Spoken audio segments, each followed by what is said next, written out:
Ya en minutos comenzamos con la entrevista que le habíamos adelantado. Félix Taylor, la ficha del entrevistado. Nuestro invitado de hoy es Daniel Jadue. Él es arquitecto y sociólogo, militante del Partido Comunista de Chile, ex candidato presidencial en las primarias de la coalición Apruebo Dignidad y desde el 2012 es alcalde de la comunidad de Recoleta de Santiago de Chile. Daniel, ¿cómo le va? Gracias por venir. Muchas gracias. Es un placer. Y Muchas la primera pregunta obedece a lo que justamente la actividad aquí en la ciudad de Buenos Aires, en la Argentina, hay un foro. Bueno, la tercera cumbre de Sí. los pueblos del sur, ¿no? Esto es la paralela, uno podría decir, desde la sociedad civil a UNASUR y una reunión de organizaciones sociales para promover desde la base la integración latinoamericana, pero ya con base en los pueblos y no solo en la política ni en la economía. Con documento final seguramente.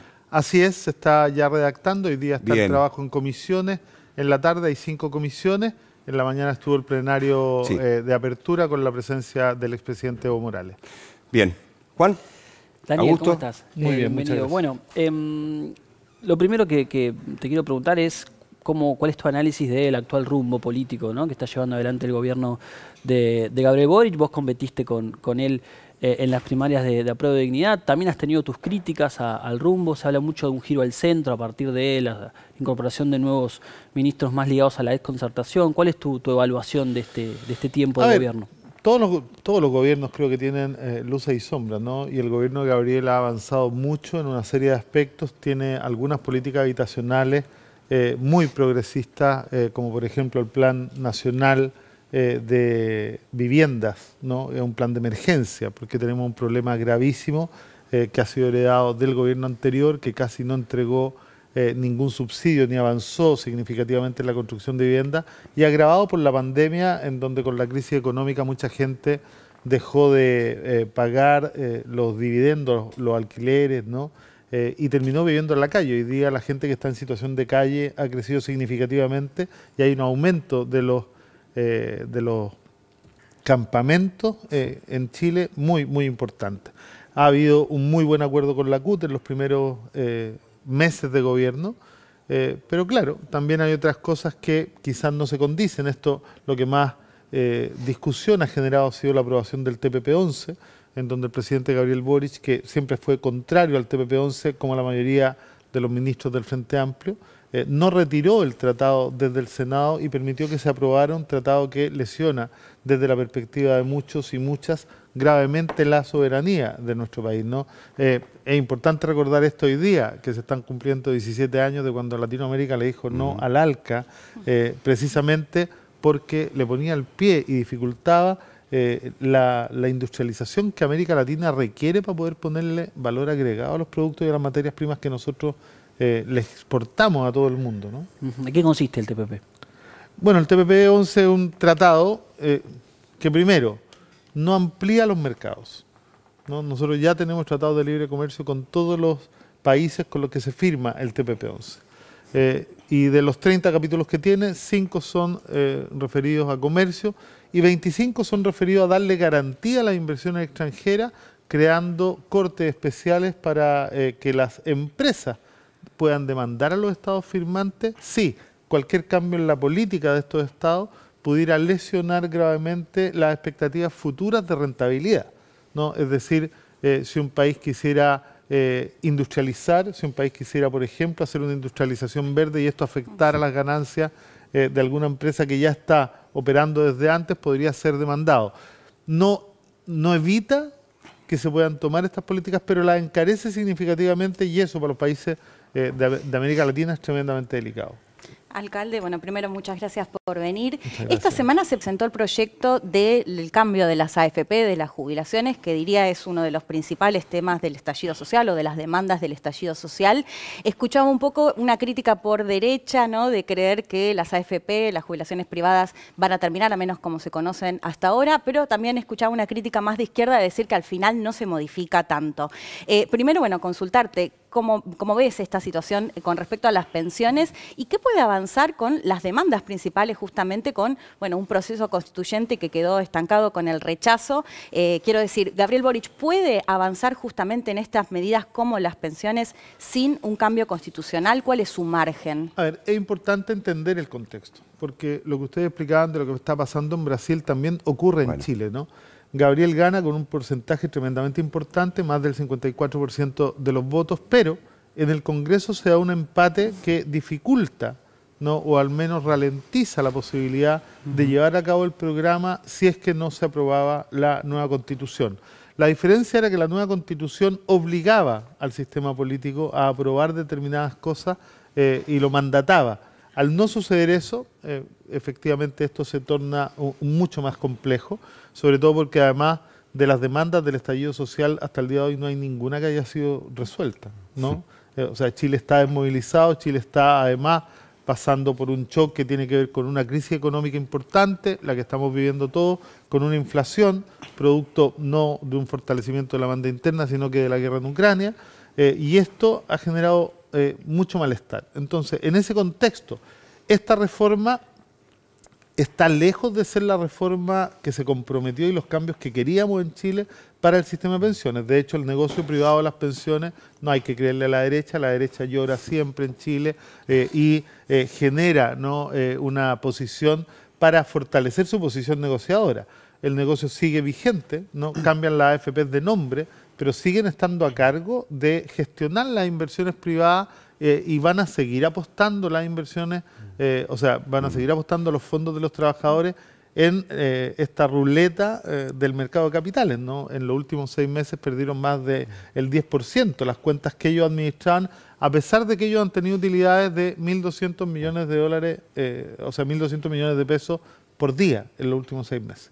Han retirado una cantidad de utilidades que son brutales en este tiempo, igual que la banca, y esto es lo que genera molestia. Ahora, lo que no podemos desmentir, lo que tenemos que reconocer, es que la reforma que acaba de presentar el gobierno sube inmediatamente las pensiones de todos los que están con la pensión básica y a 250.000 pesos, que era la propuesta, y comienza un proceso que yo creo que es un primer paso tímido, pero que es un paso que va a terminar con el negocio de los AFP en los futuros gobiernos seguramente.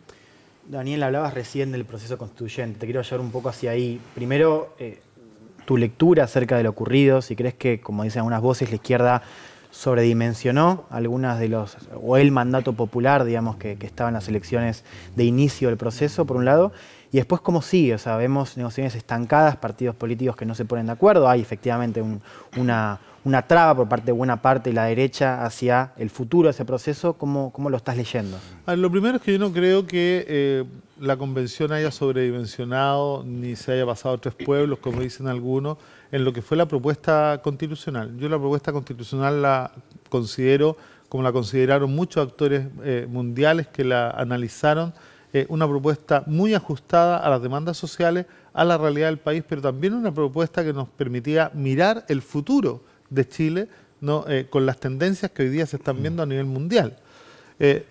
Lo que pasó el 4 de septiembre es el fracaso del acuerdo del 15 de noviembre.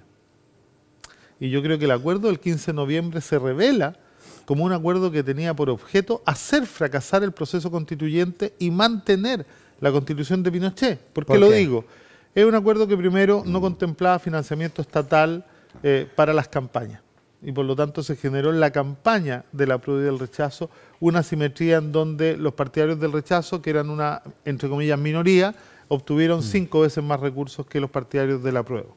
No contemplaba recursos durante el proceso para que la convención tuviera un plan de comunicaciones, ¿no? Además, no contemplaba un periodo intermedio que pudiese haber sido para socializar con los municipios del país la propuesta y con una devolución para poder hacer ajustes finales. Y lo peor, no contemplaba la posibilidad que hubiese sido obvio si el objetivo hubiera sido terminar con un documento nuevo, con una nueva carta. Podríamos haber tenido un plebiscito dirimente y no un plebiscito en blanco y negro, ¿no? Entonces, efectivamente, creo que el proceso estuvo diseñado para que el sistema político retomara el control, un control que había perdido, y el fracaso de un acuerdo que no contemplaba al pueblo como soberano.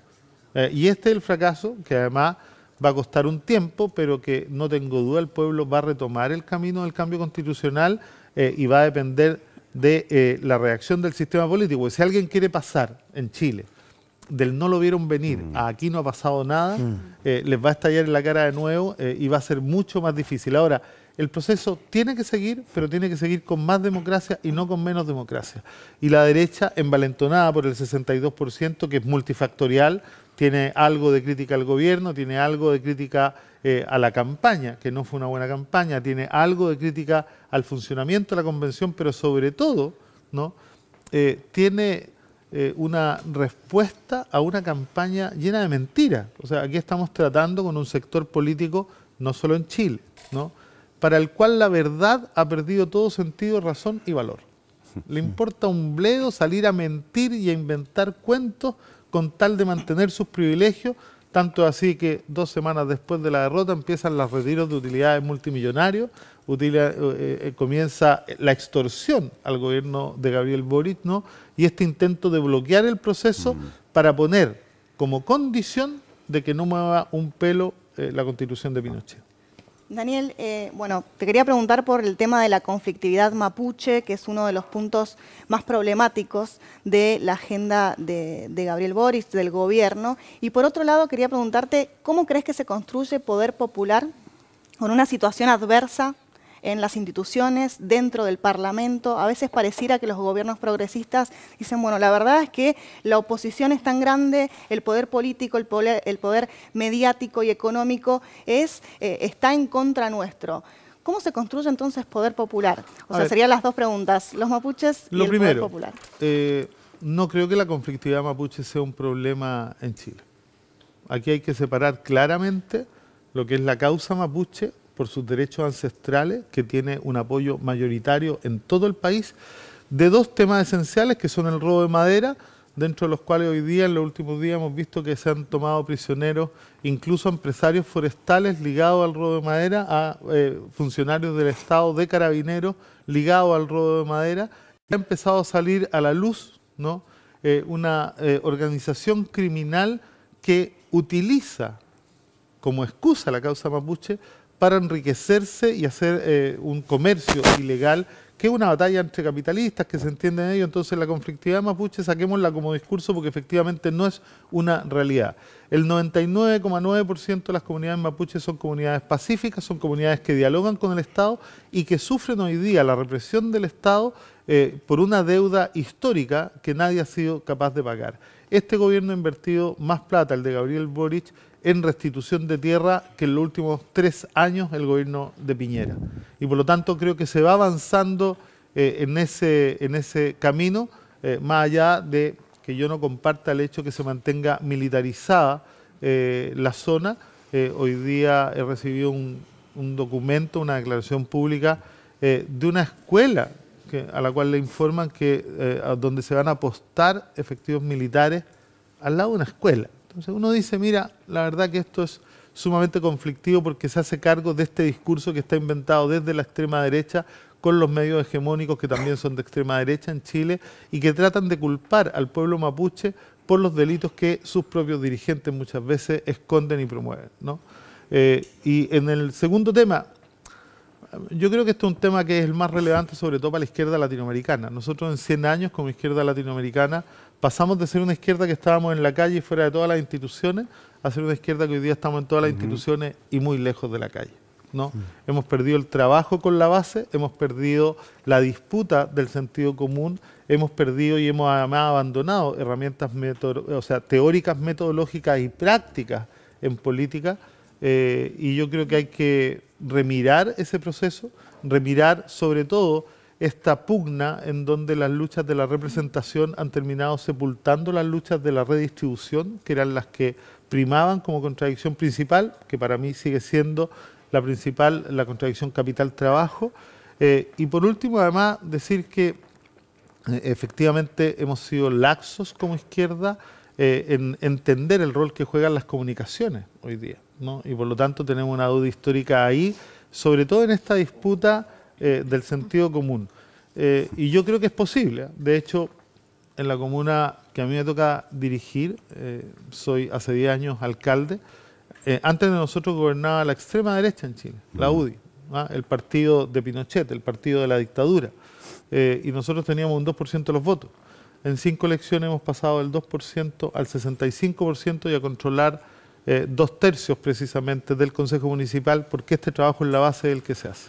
Bien, Daniel Jadue, alcalde de Recoleta, recién hacía mención a un poco la historia de Recoleta en Santiago de Chile y a la llegada justamente hace 10 años de esta intendencia. Gracias por haber venido. Muchísimas ha sido un placer. gracias a ustedes por el espacio. Bien, Televisión Pública Noticias Internacional, pausa, el adelanto de este tema, ya estamos.